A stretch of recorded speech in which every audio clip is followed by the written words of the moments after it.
The model up for review this month is the British Rail Class 85. These were built between 1961 and 1964 Doncaster, and they were used on the newly electrified West Coast Main Line from places like Birmingham, Manchester, Piccadilly, Liverpool, Crewe, and then later on from Preston. They run on 25,000 volt AC overhead wires, which was obviously the West Coast Main Line, and under the early BR classification they were given the designation AL5. That means the fifth design of a 25 kV AC locomotive. And they really were the forebearer for the Class 86 and 87. So you know, these are quite groundbreaking in their time. When they got numbered in the top system under BR, they became 85 001 to 85 040, because there are only obviously 40 built, and they were designated for running up to 100 miles an hour, but later 15 of the locos were designated to freight only, and they become 851s, and they were reduced to 80 miles an hour.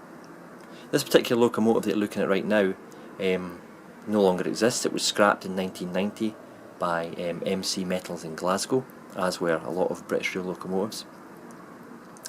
And there's only one that's been preserved, and it's been preserved as 85101, and its previous numbers were E3061 and 85006. So I say out of the 40, only one's made it into preservation. They're not the most sexiest loco in the world, they're the most attractive, you know. They don't have a following like, you know, the Deltics and whatnot, but it is a shame that only one of them actually has been preserved for us to look at. Okay, let's take a look at the actual Bachmann model. It's Bachmann code 31-678, and it's a 21 pin DCC. Right, okay, first in the livery. Bachmann are very good at the BR blue, and again it's been very well applied, with crisp edges between the yellow and the blue. There's only one small area down the bottom at one of the corners where there's a slight bleed of the yellow, but you know, nothing really noticeable. The orange cantrail stripe has been really neatly applied. It's straight, it's crisp, it's very fine, so that's very good. And there's also a wee bit of painted detail on some of the underframe there, which is quite unusual actually to see on a loco. Turning round, the face of the loco is very well captured in this model, with the handrails and very neat rivet detail around the former 4-digit head code box, which I'm really quite impressed with actually. The windscreen wipers are quite prominent. You know, I thought to start with them actually look a wee bit out of scale, but if you look at the actual loco pictures in real life, they were actually quite, you know, beefed up and quite meaty, so you know, again, they look okay. I've fitted the detail here. You've got the 3-link coupler, the pipe work. It lacks one hole for another pipe that should sit just above this pipe, you know, a minor thing, and then the jumper cable stuff around there that I fitted as well. It's also, I don't know if you could pick this up on the camera, there's an orange barrel on the bottom here, which is a separately fitted part, which actually fits behind the buffer beam, and you know, that's quite a nice touch, and you can use it at both ends no matter if you've got the coupler or not, because it just clears the NEM pocket. We've got sprung buffers as usual with a Bachmann model, and we've got the driver sitting in there as well. I didn't realise that there's quite a subtle rake on the actual nose of the loco in comparison to, say, you know, an 86. It just looks more of a slope.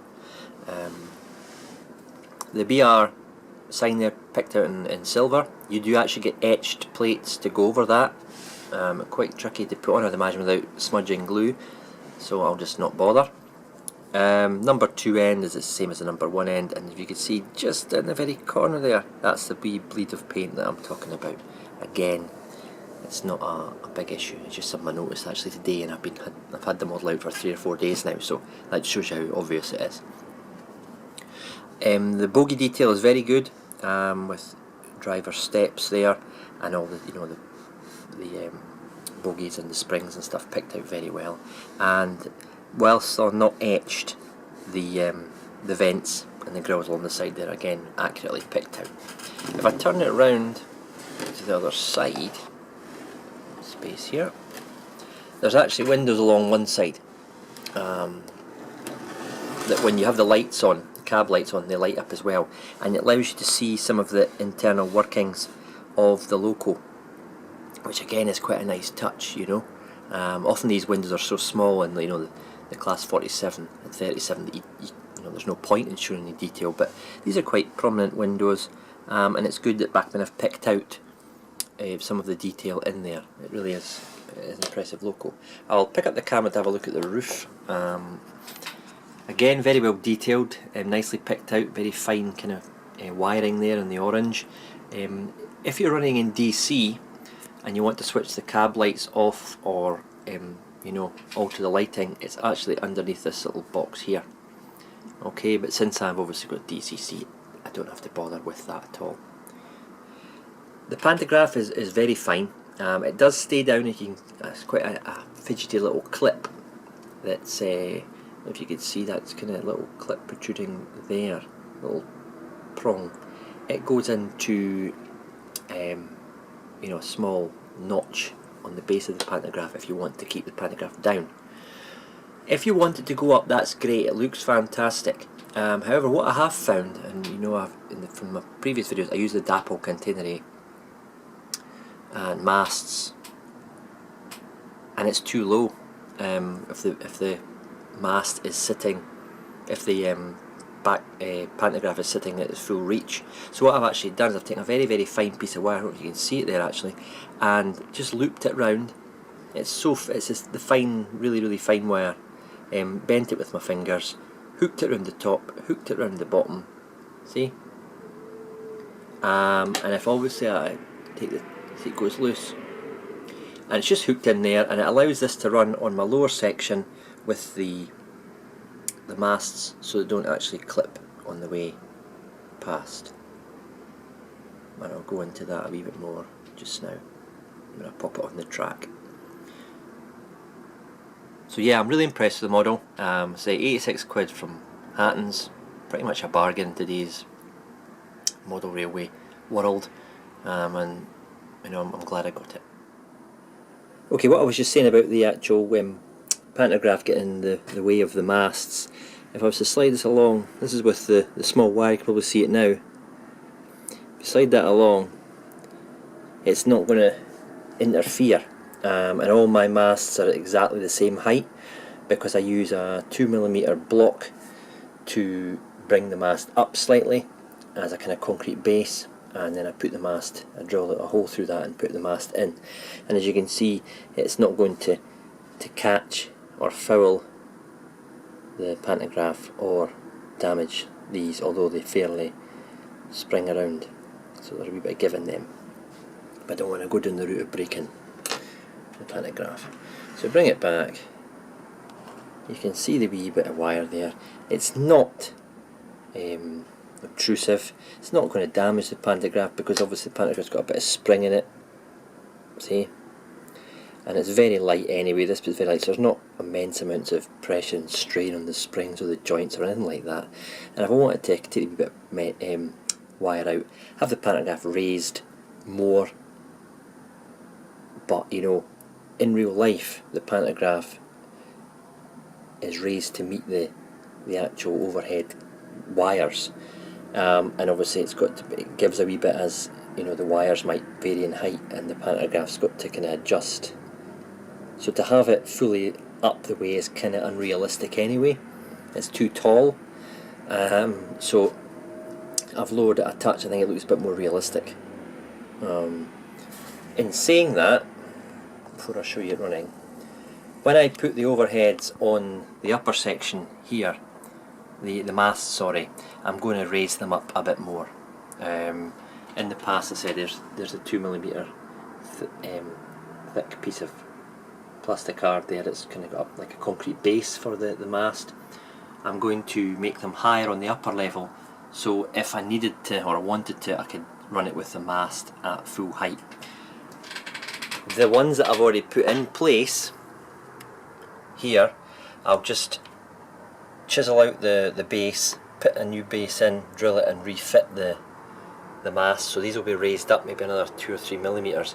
I think it needs a 5 millimeter to 6 millimeter base before the actual mast to clear the Bachmann pantographs. Doesn't tell you anything about this in installing it when you come to reading the DAPL instructions. It tells you just to plant them straight in. Obviously I've got 2 millimeter cork under here, so I've used the 2 millimeter bit of card to bring it up to the same level as it would have been if I just laid the track on the baseboard. So yeah, these will be altered in time, but because I've managed to find out a kind of cheat by lowering the pantograph just now, it's not going to be a problem. The other issue was the tunnels at the other end on the lower section. There was no way it would run with the full height pantograph anyway, even though I'd, you know, designed it in to start with. The scale scenes kit won't allow it to be that big, and the raised section into tunnels, the applied roof, if you like, of the tunnel would foul it anyway, so I wasn't going to rip it all up and start again for the sake of 2 tunnels or 1 or 2 locos that might have pantographs on them. I'll just alter the masts on the upper level, leave them the same on the lower level, and use that little bit of wire to lower the pantograph height. Okay, let's see this loco in action.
I just want to point out quite an interesting feature on this model. I'd quite like to point out an interesting feature on this model, and that is that only one tail light is illuminated at any one time. That actually was prototypically correct. I actually thought I'd bought a duff model until I went and did a wee bit of research on it, and that actually was the case. It only ever had one light at the rear on at any one time. So well done to Bachmann for actually picking that small detail out and putting it onto this model.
That's pretty much it for the review of the Bachmann Class 85.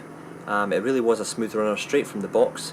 I gave it the customary 45-minute run-in each direction under DC control, and then I fitted the DCC decoder. When I got it on the layout, I stuck 7 Mark 1s behind it and it's pulled it without any problems whatsoever. Good thing about this loco as well, it had a variety of uses and pulled a variety of rolling stock from Mark 1 to Mark 3 coaches, so I'll be keeping it busy on the layout. If you have any questions, comments about maybe your own Class 85 that you want to share, please get in touch. I always look forward to reading them. Bye just now.